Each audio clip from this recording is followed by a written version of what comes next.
శ్రీ ఎర్ని దుర్గా మహాకాళీ భైరవ్ అభిరామ్ గురు భవానీ భూతప్రేత పిశాచ నివారణ నరకోశ దృష్టికోశ నివారణ వ్యాపారాభివృద్ధి కొరకు గృహదోష గ్రహదోష నివారణ కొరకు కళ్యాణ దోష నివారణ సంతాన దోష నివారణ స్త్రీల శారీరక సమస్యలు మానసిక సమస్యలు చెడుపు చిళ్లంగా తీయుట దంపతుల మానసిక సమస్యలు భూమి యొక్క సమస్యలు ఆరోగ్య సమస్యలకు నాటు వైద్యం వాస్తు జ్యోతిష్యం గృహమునందు శాంతి హోమం అఘోరి పూజలు చేయుదురు మరిన్ని వివరాలకు ఈ క్రింది నంబర్లకు సంప్రదించండి.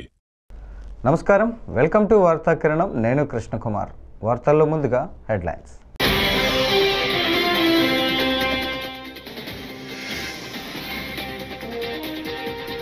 కొనసాగుతున్న ఏపీ అసెంబ్లీ సమావేశాలు. సభలో స్వర్ణాంధ్ర విజన్పై సీఎం చంద్రబాబు.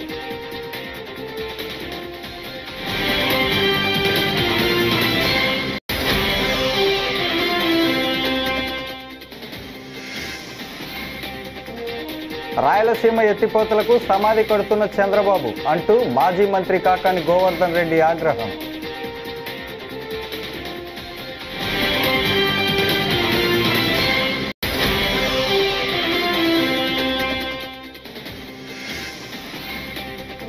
తిరుపతిలో ఒబెరాయ్ గ్రూప్కు చెందిన ముంతాజ్ హోటల్స్ నిర్మాణానికి వ్యతిరేకంగా స్వామీజీల ఆందోళన.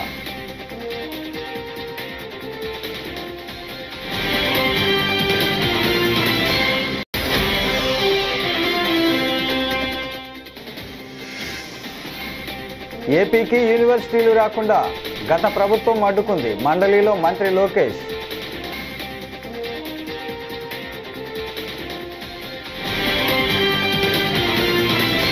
ఇక డీటెయిల్స్ చూస్తే, స్వర్ణాంధ్ర విజన్ 2047 డాక్యుమెంటుపై నేడు ఏపీ అసెంబ్లీలో స్వల్పకాలిక చర్చ చేపట్టారు.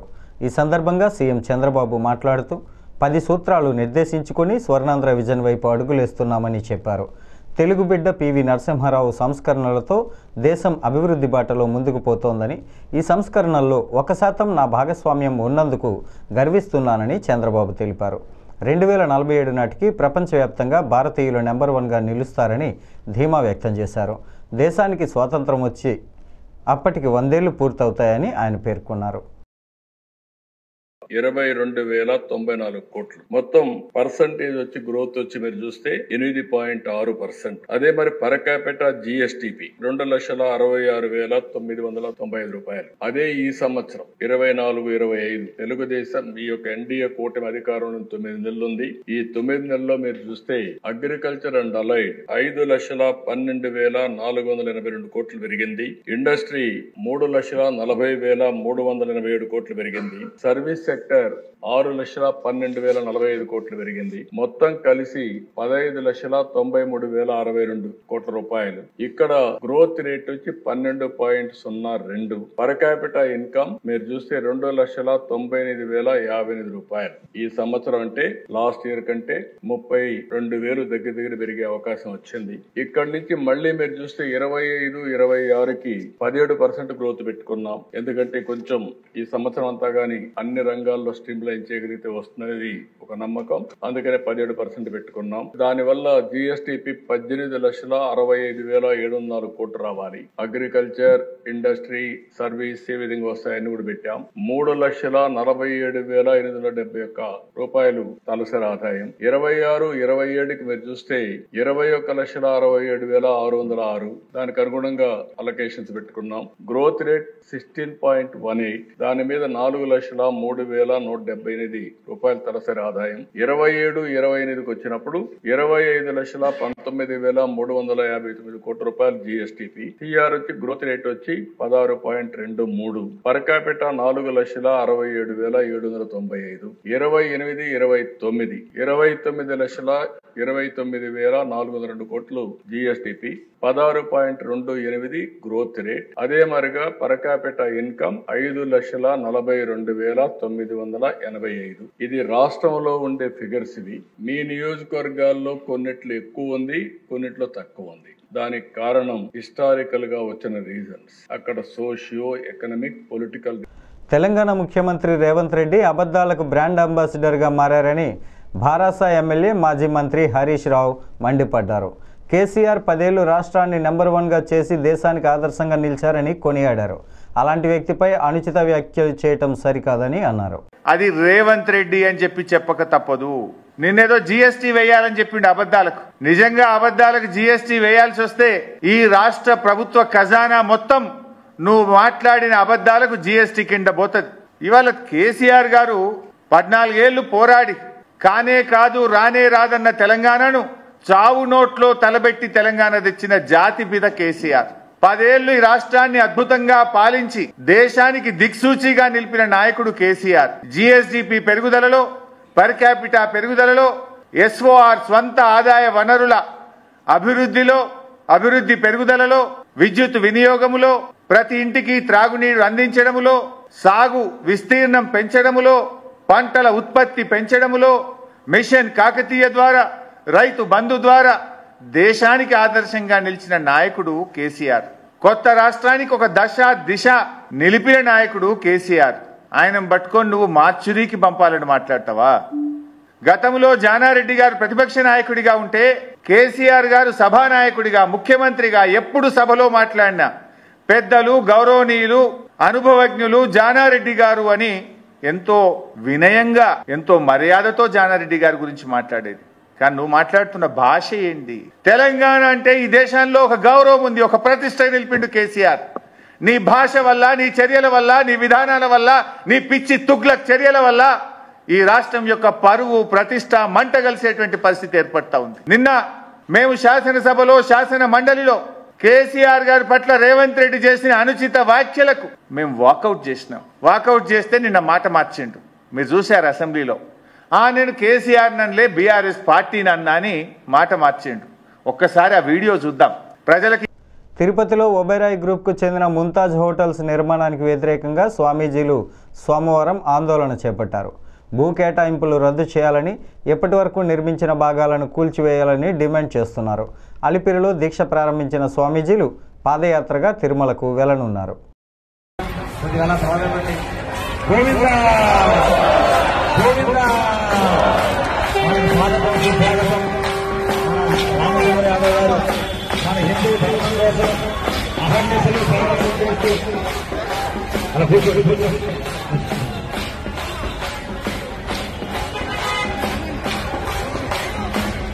మన హిందూ ధర్మం కోసం అసలు కృషి చేస్తూ హిందూ ధర్మం కోసం అవసరమైతే ఏ త్యాగాలకైనా సిద్ధపడేటువంటి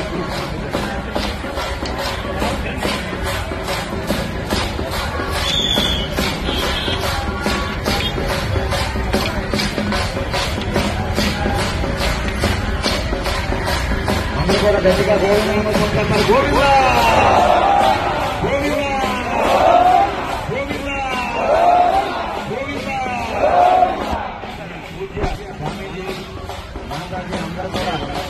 ఈరోజు మనం చెప్పుకున్నాం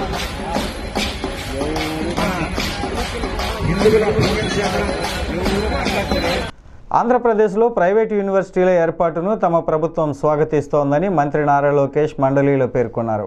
బడ్జెట్ సెషన్లో భాగంగా సోమవారం మండలిలో మంత్రి లోకేష్ మాట్లాడారు. ప్రైవేటు యూనివర్సిటీల ఏర్పాటుకు సంబంధించి ప్రతిపక్ష సభ్యులు అడిగిన ప్రశ్నలకు జవాబిచ్చారు. తమ ప్రభుత్వం గతంలో, ప్రస్తుతం కూడా గ్రీన్ఫీల్డ్ యూనివర్సిటీల ఏర్పాటును ప్రోత్సహిస్తుందని స్పష్టం చేశారు.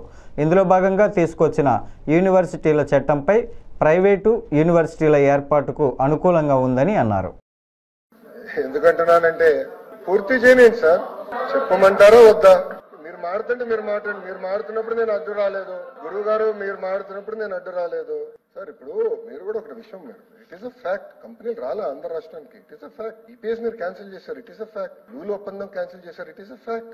కాదని మీరు చెప్పండి. ఇప్పుడు ఫ్రాంక్లిన్ టెంపుల్టన్ లాంటి, మీరు ఒక విషయం చెప్తున్నానండి అధ్యక్ష, మీకు నా పైన కోపం ఉండొచ్చు, నా పైన తీర్చుకోండి, I have no problem. Please let me finish. Please allow me to finish. No please allow me to finish. Andhra రాష్ట్రానికి ఎంత నష్టపోయామో దయచేసి మీరు ఒకసారి గమనించాలి. Please allow me to finish. ఇప్పుడు నేను అడిగేది ఏంటంటే, చాలా స్పష్టంగా 2019 ప్రభుత్వాలు మారిన తర్వాత ఒక ఫార్చ్యూన్ 500 కంపెనీ యజమాన్యం పైన వైకాపా ఎంపీలు ఏకంగా పార్లమెంట్ సాక్షిగా ఆరోపణలు చేశారు. It is a fact. దానివల్ల ఏమైందంటే ఆ కంపెనీ ఇబ్బంది పడింది, ఆ కంపెనీ వైజాగ్ వదిలి పారిపోయింది. That is also fact. It is a fact. I'm just stating facts. ఎందుకంటే మళ్ళీ ఆ కంపెనీ ఇబ్బంది పడకూడదని నేను ఆ కంపెనీ పేరు ప్రస్తావించట్లేదు. But it is a fact. మీరు చూస్తే చాలా కంపెనీలు వదిలి వెళ్ళిపోతాం అనేది జరిగింది అధ్యక్ష. ఇప్పుడు 54 కంపెనీలో 41 కంపెనీలు they are already implemented functioning. 11,496 మంది పనిచేస్తున్నారు, పిఎఫ్ కడుతున్నారు. Based on those records we are giving అధ్యక్ష. మన ప్రభుత్వం తీసుకున్న లక్ష్యం ఏంటంటే, మీరు రాబోయే రోజుల్లో కొంచెం సంచలన నిర్ణయాలు చూస్తారు. ఎందుకంటే ఈ రోజు కేవలం ఒక హైదరాబాద్ తో మనం పోటీ పడట్లేదు, ఒక జైపూర్ తో పోటీ పడుతున్నాం, ఒక భువనేశ్వర్ తో పోటీ పడుతున్నాం. ఐటీ రంగంలో పెద్ద ఎత్తున పెట్టుబడులు తీసుకొచ్చడానికి పొద్దున కూడా అధికారులతో నేను డిస్కస్ చేశాను. మనం ఈజ్ ఆఫ్ డూయింగ్ బిజినెస్ మీద ఫోకస్ చేయాలి. ఇంకా పెద్ద ఎత్తున కంపెనీలని మనం ప్రోత్సహించాలి, తీసుకురావాల్సిన అవసరం ఉంది. వాళ్ళు ఎటుకో రియల్ ఎస్టేట్ చేయలేరు, వాళ్ళు రేపు అమ్మలేరు ఇది. ఎందుకంటే అమ్మాలంటే మళ్ళీ ప్రభుత్వం దగ్గర రావాలి, అది మనం ఎటుకో ఒప్పుకోం. అదే I'm not worried about that. But మన కంపెనీలు పెద్ద ఎత్తున ప్రోత్సహించి ఎకనామిక్ యాక్టివిటీ ఒక ఐటీ రంగంలో విశాఖపట్నం కేంద్రంగా చేయాల్సిన అవసరం ఉంది. సో టీసీఎస్ ఆల్రెడీ అనౌన్స్మెంట్స్ అయినాయి. త్వరలోనే మిలేనియం టవర్స్ ఏదైతే గత ప్రభుత్వం ఖాళీ పెట్టిందో ఆ మిలేనియం టవర్స్ లోనే వాళ్ళు వస్తున్నారు అధ్యక్ష. దాని కొన్ని చిన్న చిన్న ఇష్యూస్ డీనోటిఫికేషన్ ఏమి ఉంటే చేస్తాం జరుగుతుంది. అంతేకాకుండా వాళ్ళకి భూములు కూడా కేటాయించడానికి వాళ్ళకి ఒక భూమి కూడా నచ్చింది. రాయలసీమ లిఫ్ట్ ఇరిగేషన్కి సీఎంగా వైఎస్ జగన్ శ్రీకారం చుడితే చంద్రబాబు సమాధి కడుతున్నారని వైఎస్ఆర్సీపీ నెల్లూరు జిల్లా అధ్యక్షుడు మాజీ మంత్రి కాకాని గోవర్ధన్ రెడ్డి మండిపడ్డారు. సీమ రైతుల కన్నీటి కష్టాలకు చంద్రబాబు స్వార్థ రాజకీయ ప్రయోజనాలే కారణమని ఆగ్రహం వ్యక్తం చేశారు. నీటి పంపకాల వ్యవహారంలో ఏపీకి కళ్ల ముందే అన్యాయం జరుగుతూ ఉన్నా కూడా తెలంగాణ ప్రభుత్వాన్ని ప్రశ్నించలేని అసమర్థుడు చంద్రబాబు అని ధ్వజమెత్తారు. నెల్లూరు వైఎస్ఆర్సీపీ కార్యాలయంలో సోమవారం ఆయన మీడియాతో మాట్లాడారు. పరిస్థితిని పట్టించుకోకుండా చంద్రబాబు సర్కార్ ఎంత నిర్లక్ష్యంగా వ్యవహరిస్తుందని మనం ఈరోజు అర్థం చేసుకోవాల్సినటువంటి పరిస్థితి. ఈరోజు రాయలసీమ నెల్లూరు జిల్లాలకు సంబంధించినటువంటి తాగునీరు, సాగునీటి అవసరాలు తీర్చడానికి ఈరోజు పెట్టినటువంటి రాయలసీమ ఎత్తిపోతల పథకం భవిష్యత్తు ప్రశ్నార్థకంగా మారిపోయింది. 10 నెలలుగా ఏమాత్రం పట్టించుకోకుండా నిర్లక్ష్యంగా వ్యవహరిస్తుంది చంద్రబాబు నాయుడు ప్రభుత్వం. ఈరోజు మన రాష్ట్రానికి కేటాయించిన నీటిని మాత్రమే వాడుకుంటాం, మాకు అదనం అవసరం లేదని వాదించడంలో విఫలమయ్యాడు చంద్రబాబు నాయుడు. చంద్రబాబు నాయుడు ప్రభుత్వం ఈరోజు ఆ వాదనని తెర మీదకి తీసుకురావడంలో విఫలమైంది. ఈరోజు శ్రీశైలం ప్రాజెక్టుకు సంబంధించి నీటి మట్టం దాదాపుగా 798 అడుగులు ఆ లెవెల్కి వచ్చినమైంది. శ్రీశైలం ప్రాజెక్టులో 798 అడుగుల స్థాయికి చేరిన వెంటనే తెలంగాణ రాష్ట్రం విద్యుత్ ఉత్పత్తి కోసం ఆ నీటిని వినియోగించడం ప్రారంభిస్తుంది. 800 అడుగులకు రాగానే ఆ ప్రాజెక్టుని వాళ్ళు నీళ్లు వాడుకునే దానికి ఉపయోగించుకుంటున్నారు. కాబట్టి ఇటు వాళ్ళు విద్యుత్ వాడకాలకి ఉపయోగిస్తున్నా, దీనికి వాడుకున్నా ఆ రోజు నుంచి కూడా రాష్ట్ర విభజన జరిగినప్పటి నుంచి కూడా ఏ రోజు అడ్డు చెప్పలేనటువంటి పరిస్థితి ఏర్పడింది. కాబట్టి నువ్వు అడ్డు చెప్పలేకపోయావు కాబట్టి అది వాళ్ళ హక్కుగా ఆనవాయితీగా మారిపోయింది. ఆ రోజే కనుక చంద్రబాబు నాయుడు రాష్ట్ర విభజన జరిగిన తర్వాత దాన్ని ప్రశ్నించుంటే, మీరు ఏ విధంగా మా ప్రయోజనాలకు సంబంధించి ఉమ్మడి రిజర్వాయర్లో నుంచి 798 అడుగుల్లోనే మీరు విద్యుత్ ఉత్పత్తికి నీళ్లు వాడుతున్నారు, 800 అడుగులు వచ్చిన తర్వాత మీరు ఏ విధంగా నీరు తరలించుకు వెళ్ళిపోతున్నారని ప్రశ్నించుంటే దాని మీద చర్చ జరిగి ఉండేది, కేంద్ర ప్రభుత్వం జోక్యం చేసుకుని ఉండేది, దానికి ఆ రోజే అడ్డుకట్ట వేసేటువంటి పరిస్థితి ఏర్పడి ఉండేది. వదిలేసావు, ఇష్టారాజ్యంగా వ్యవహరించేటువంటి పరిస్థితి తీసుకొచ్చావు. ఈరోజు మనం చూస్తే 880 అడుగులు లెవెల్కి చేరితేనే ఈరోజు దానికి సంబంధించి మనకి పోతిరెడ్డిపాడు హెడ్ రెగ్యులేటర్ ద్వారా మనం అనుకున్నటువంటి 44,000 క్యూసెక్కులు నీరు మనం తీసుకురాగలం. 798లో తెలంగాణ విద్యుత్ ఉత్పత్తి చేస్తూ 800 అడుగుల్లో వాడు నీరు తరలించకపోతుంటే 880 అడుగులు గరిష్ట స్థాయికి చేరిన దాకా మనము ఆ స్థాయికి వచ్చేంత వరకు ఎదురు చూస్తే ఆ రోజే మనకి 44,000 క్యూసెక్కులు నీళ్లు వస్తేనే మనకు సంబంధించినటువంటి అన్ని ప్రాజెక్టులు, ఆంధ్ర రాష్ట్రానికి సంబంధించినటువంటి ప్రాజెక్టులు, సోమశల రిజర్వాయర్, సోమశల ప్రాజెక్టుతో సహా నీళ్లు వచ్చేటువంటి పరిస్థితులు ఉంటాయి. కాబట్టి ఆ నీటిని ఏదైతే 44,000 క్యూసెక్కులు రావాలంటే మనం ఎంతకాలం ఎదురు చూడాలి? ఒకవేళ వరద ఆగిపోయి జలాశయం నీరు నింపకపోతే మనం ఎన్ని రకాలైనటువంటి ఇబ్బందులు పడాలి? ఆ వరద ఎన్ని రోజులు ఉంటుందనేటువంటిది ఈరోజు చంద్రబాబు నాయుడు ఆలోచన చేసినటువంటి సందర్భాలు లేవు. దానికి సంబంధించే చంద్రబాబు నీటిని వాళ్ళు తరలించే దాని మీద ప్రశ్నించలేదు, మన నీటి అవసరాల గురించి వాదించలేదు. దాని ఫలితంగా ఈరోజు రైతాంగం తీవ్రంగా నష్టపోయేటువంటి పరిస్థితి ఏర్పడింది. ఈరోజు కోటా మేరకు నీటిని వాడుకోవాలని గత వైఎస్ జగన్మోహన్ రెడ్డి గారి ప్రభుత్వం రూపొందించినటువంటి రాయలసీమ ఎత్తిపోతల పథకంలో ఎలాంటి ఉల్లంఘన జరగలేదు, కాబట్టి ఇది ఇవ్వాల్సిందే అని కనీసం నోరు విప్పి చెప్పలేకపోయినటువంటి దౌర్భాగ్యమైనటువంటి పరిస్థితి చంద్రబాబు నాయుడు ప్రభుత్వం పరిస్థితి. ఈరోజు అందుకనే పర్యావరణ అనుమతులు వచ్చే లోపల మేము త్రాగునీటికి సంబంధించి ఇబ్బందులు లేకుండా ఆ ప్రాజెక్టుని పూర్తి చేస్తాం, ఆ ప్రాజెక్టుకు సంబంధించి త్రాగునీటి అవసరాల కోసం చేసేటువంటిదని గట్టిగా వాదనలు కూడా వినిపించలేదు. వాదనలు వినిపిస్తే మనకు అనుకూలంగా తీర్పు వస్తే, దానివల్ల జగన్మోహన్ రెడ్డి గారు పెట్టినటువంటి ఎత్తిపోతల పథకం ప్రారంభమైతే ఆ ప్రాంత ప్రజలు జగన్మోహన్ రెడ్డి గారిని గుర్తుపెట్టుకుంటే నాకు రాజకీయంగా భవిష్యత్తు ఉండదనేటువంటి ఆలోచన చేసి రైతుల భవిష్యత్తుని ఈరోజు పణంగా పెట్టి తన రాజకీయ భవిష్యత్తు కోసం చంద్రబాబు నాయుడు ఇంత దుర్మార్గానికి పాల్పడ్డాం. దీనికి సంబంధించినటువంటి ప్రాజెక్ట్ ఏదైతే డిపిఆర్ తయారు చేశారో నివేదిక, దాన్ని చేసినటువంటి పనులన్నీ తొలగించి ఈరోజు యథాస్థితికి తేవాలని చెప్పి గత నెల 27వ తేదీన కేంద్ర అటవీ పర్యావరణ శాఖ ఏదైతే ఉందో ఎక్స్పర్ట్ అప్రైజల్ కమిటీ ఈరోజు ఆదేశించడం జరిగింది. నువ్వు సరిగ్గా వాదనలు వినిపించలేకపోయినందువల్ల, ఈ ప్రాజెక్టుకు సంబంధించినటువంటి అవసరాలను నువ్వు చెప్పలేకపోయినందువల్ల ఈరోజు రాయలసీమ లిఫ్ట్ ఇరిగేషనే ఈరోజు ప్రశ్నార్థకంగా మారిపోయేటువంటి పరిస్థితి ఏర్పడింది. పర్యావరణ విజయవాడ కనకదుర్గమ్మను రాబిన్ హుడ్ సినిమా బృందం దర్శించుకుంది. ఆలయానికి వచ్చిన హీరో నితిన్, దర్శకుడు వెంకీ కుడుముల, నిర్మాత రవిశంకర్కు దేవస్థానం అధికారులు స్వాగతం పలికారు. దుర్గమ్మ దర్శనం అనంతరం అర్చకులు వేద ఆశీర్వచనం చేసి లడ్డూ ప్రసాదం, అమ్మవారి చిత్రపటాన్ని వారికి అందించారు. రాబిన్ హుడ్ చిత్రం విజయవంతం కావాలని దుర్గమ్మను వేడుకున్నట్లు హీరో నితిన్ తెలిపారు. ఈ నెల 28న ప్రపంచవ్యాప్తంగా చిత్రం విడుదల కానున్నట్లు తెలిపారు.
అమలాపురం ప్రభుత్వ బాలికల పాఠశాలలో అధికారుల నిర్లక్ష్యం వహించారు. ఇవాల్టి నుంచి 10th పరీక్షలు ప్రారంభమైన విషయం తెలిసిందే. అయితే ఎగ్జామ్ సెంటర్లోని ఓ తరగతి గదిలో అధికారులు సిమెంట్ బస్తాలు వేశారు. ఎగ్జామ్ ప్రారంభం కానున్న సమయంలో సిమెంట్ బస్తాలను తొలగించారు. ఒక పక్క టైం అవుతుంటే విద్యార్థులు క్లాస్ రూమ్ బయటే వేచి ఉన్నారు. నిన్నటి వరకు అధికారులు ఏం చేశారని విద్యార్థులు ప్రశ్నిస్తున్నారు.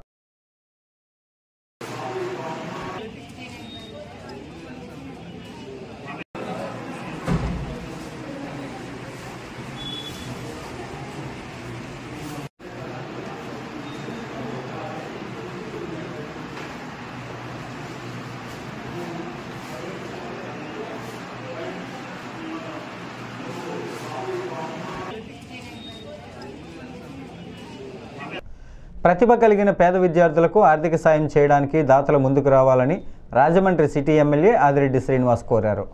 చందా సత్రం ఆధ్వర్యంలో నగరంలోని ప్రభుత్వ విద్యా సంస్థల్లో చదివే 200 మంది విద్యార్థులకు ఉపకార వేతనాలను అందజేశారు. సోమవారం చందా సత్రంలో జరిగిన కార్యక్రమంలో ఎమ్మెల్యే ఆదిరెడ్డి శ్రీనివాస్ కూటమి నాయకుల చేతుల మీదుగా వీటిని పంపిణీ చేశారు. ఈ సందర్భంగా ఆయన మాట్లాడుతూ చందా సత్రం ఆధ్వర్యంలో ఏటా 3-4 లక్షల వరకు స్కాలర్షిప్లు అందజేస్తారని, ఇది మంచి సాంప్రదాయమని అన్నారు. ఈ ఏడాది 10 విద్యా సంస్థల నుంచి 20 మంది చొప్పున విద్యార్థులను ఎంపిక చేసి మొత్తం 200 మందికి 1500 రూపాయల చొప్పున అందజేశారని తెలిపారు. ప్రతిభ కలిగిన పేద విద్యార్థులకు ఆర్థిక సాయం అందించడానికి నగరంలోని దాతలు సహకరించాలని విజ్ఞప్తి చేశారు. కూటమి ప్రభుత్వం విద్యకు అధిక ప్రాధాన్యత ఇస్తోందని, విద్య, ఐటీ శాఖ మంత్రి నారా లోకేష్ ప్రవేశపెట్టిన సంస్కరణలు సత్ఫలితాలు ఇస్తున్నాయని ఎమ్మెల్యే ఆదిరెడ్డి శ్రీనివాస్ అన్నారు.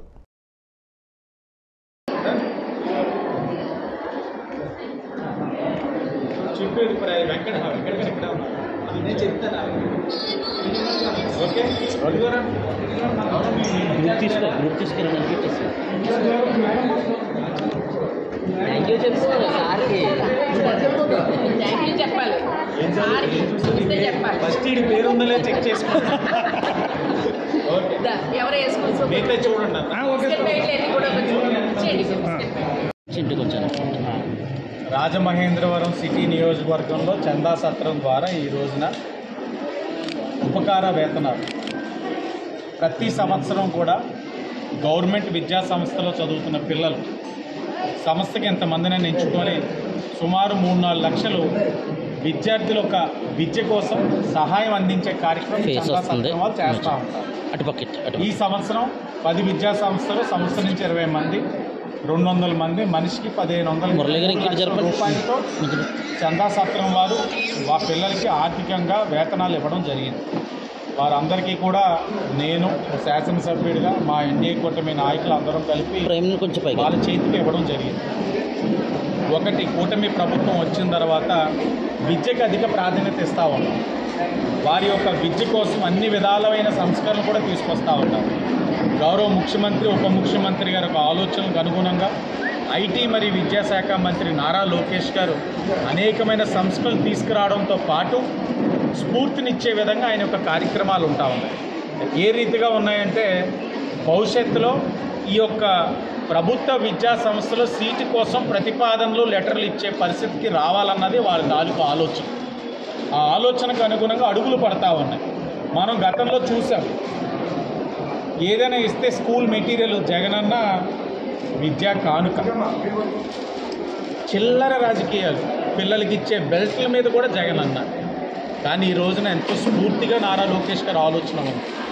ఈ కూటమి ప్రభుత్వం ఈ బెల్ట్ మీద డాక్టర్ సర్వేపల్లి రాధాకృష్ణ గారి యొక్క కిట్ కింద పేర్లు ఇస్తా ఉన్నాం. డాక్టర్ సర్వేపల్లి రాధాకృష్ణ గారి పేరు వేస్తూ ఉన్నాం. అది మా నిబద్ధత. ఎక్కడ ముఖ్యమంత్రి గారిది కానీ ఉప ముఖ్యమంత్రి గారిది కానీ ఐటీ మరియు విద్యాశాఖ మంత్రి లోకేష్ గారు కానీ ఫోటోలు ఉండవు, పెద్దల పేర్లు.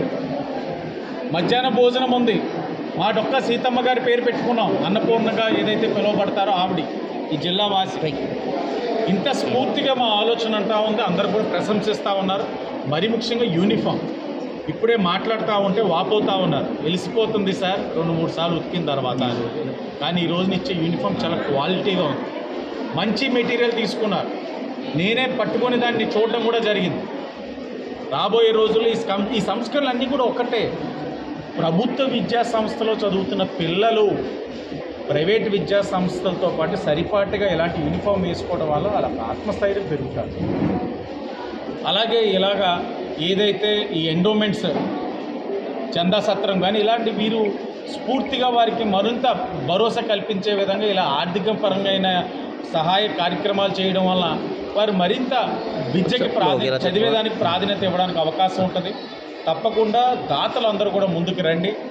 ఏదైతే ఈ కూటమి ప్రభుత్వం విద్యకి ప్రాధాన్యత ఇస్తూ ఉందో అలాంటి బహుత్తరమైన కార్యక్రమంలో దాతలందరూ కూడా ముందుకొచ్చి ప్రతిభ కలిగిన వారందరినీ కూడా చదువుకునే అవకాశం కల్పించాలని వారందరికీ కూడా విజ్ఞప్తి చేస్తాం. 10th క్లాసులో చెప్పండి. డంపింగ్ యార్డ్ను తొలగించాలని సిపిఎం అనంతపురం జిల్లా కార్యదర్శి రామరెడ్డి డిమాండ్ చేశారు. సోమవారం అనంతపురం నగర మున్సిపాలిటీ కార్యాలయం వద్ద సిపిఎం నాయకులు ధర్నా చేపట్టారు. మున్సిపాలిటీ కార్మికులను పెంచాలని, రిషబ్ పబ్లిక్ స్కూల్ దగ్గర బ్రిడ్జిని నిర్మించాలని అన్నారు. నడిమి బంక, మారువ వంక సైడ్ వాల్ను నిర్మించాలని డిమాండ్ చేశారు. గత ఎన్నికల ముందు 1.5 సంవత్సరం ముందు 2.5 సంవత్సరం ముందు పట్టాలు ఇచ్చినారు. అయ్యా మాకు చాలా విడ్డూరంగా ఉంది మున్సిపాలిటీ పరిస్థితి. మేము డబ్బులు కడతాము మున్సిపాలిటీకి, మాకు గుర్తులు వేస్తే మేము సంవత్సరం మీరు వేసినటువంటి గుర్తులకు డబ్బులు కడతామని చెప్తే ఇంటి గుర్తులు వేయడానికి కూడా ఈ అధికారులకు చెల్లడం లేదంటే ఈ పాలక మండలి ఎట్లుందో ఆలోచించాల్సిన పరిస్థితి ఉంది. వీటితో పాటు నగరంలో ఉన్నటువంటి ప్రధానమైనటువంటి సమస్యలు పరిష్కరించాలని చెప్పి ఈ రోజు ఈ ధర్నా కార్యక్రమం చేస్తున్నాం. ఈ ధర్నా కార్యక్రమం చేసినటువంటి మీ అందరూ కూడా పేరు ఇక్కడ ఉన్నటువంటి టౌన్ ప్లానింగ్ ఆఫీసర్లు ఎద్దు ఇల్లుందంటే ఘాటి కట్టేయని అని చెప్పేటువంటి అధికారులు ఈ మధ్యకాలంలో ఈ టౌన్ ప్లానింగ్ లో ఉన్నారు. ఆయా ఎద్దు ఈరడం ఏంది, దానికి దూడ పుట్టడం ఏంది, దాన్ని తీసుకొని ఘాటి కట్టడం ఏంటటువంటి ఆలోచన కూడా ఈ అధికారులు చేయట్లేదు. ప్రధానంగా తోపుడు బండ్ల మీద వ్యాపారం చేసుకుంటూ తమ జీవితాలను గడుపుకుంటున్నటువంటి కొన్ని కుటుంబాల పైన కచ్చా కట్టినట్ల రోజు కూడా మీరు ఇక్కడి నుంచి తొలగించాలని చెప్పి అధికారులు చెప్తున్నారు. ఇది భావ్యం కాదు. ఈ వార్తలు ఇంతటితో సమాప్తం. నమస్కారం.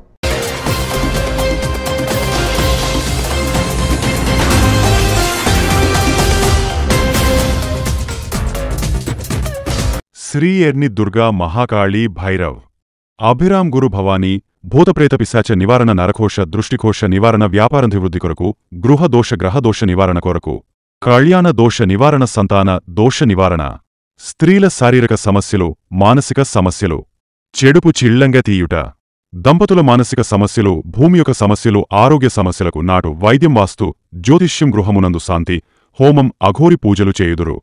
మరిన్ని వివరాలకు ఈ క్రింది నంబర్లకు సంప్రదించండి.